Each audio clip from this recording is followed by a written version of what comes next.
Hi everyone. லாஸ்ட்டாக பார்த்தா நம்ம எஃப்ஐஆருக்கு அப்புறம் என்ன பொசிஷன் தெரிஞ்சுக்கலாம். எஃப்ஐஆருக்கு அப்புறம் என்ன ப்ரொசீஜர்னா சார்ஜ் ஷீட் அப்படின்னா குற்றப்பத்திரிக்கைன்னு அர்த்தம். சார்ஜ் ஷீட் எதுக்கு போடுவாங்க? சார்ஜ் ஷீட் எதுக்காண்டி போடுறாங்க அப்படின்னா எஃப்ஐஆருக்கு அப்புறம் போலீஸ் வந்து ஃபர்தராக இன்வெஸ்டிகேஷன் பண்ணுவாங்களே, அந்த இன்வெஸ்டிகேஷனில் கிடைக்கிற தகவல் எல்லாத்தையுமே சேகரித்து ஒரு அதாவது இறுதி ஒரு அறிக்கையாக வந்து ஃபைல் பண்ணி கோர்ட்டில் கொடுக்குறது தான் சார்ஜ் ஷீட். அது எதுக்காக போடுறாங்க?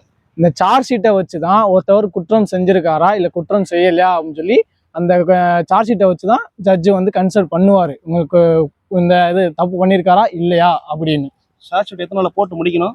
இது வந்து ஒரு சின்ன சின்ன குற்றங்கள் அப்படின்னா இல்லை ஒரு மேக்ஸிமம் போக்ஸோ இந்த மணிக்கு இல்லாமல் நார்மலாக ஒரு இருக்க குற்றத்துக்கு வந்து 90 days, அதாவது 90 நாளில் சார்ஜ் ஷீட் போடணும் அப்படின்றது விதிமுறை. இது வந்து எது கீழே சொல்கிறாங்க அப்படின்னா சிஆர்பிசி செக்ஷன் 173 சப்கிளாஸ் 2ல் சொல்கிறாங்க.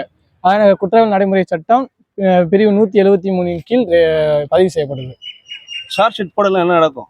சார்ஜ் ஷீட் போடலை அப்படின்னா இது வந்து கேஸ் வந்து நமக்கு பெயிலோ ஏதோ நம்ம கேட்குறோம் அப்படின்னா அந்த பெயிலை வந்து ரிஜெக்ட் பண்ணுவாங்க. இந்த சார்ஜ் ஷீட்டை கொடுத்ததுக்கு பின்னாடி தான் சார்ஜ் ஷீட்டில் இருக்கிறத பார்த்துட்டு உன்னை வந்து வெளியே விடலாமா இல்லை வேணாமா அப்படின்றத கன்சல்ட் பண்ணுவார். தேங்க்யூ.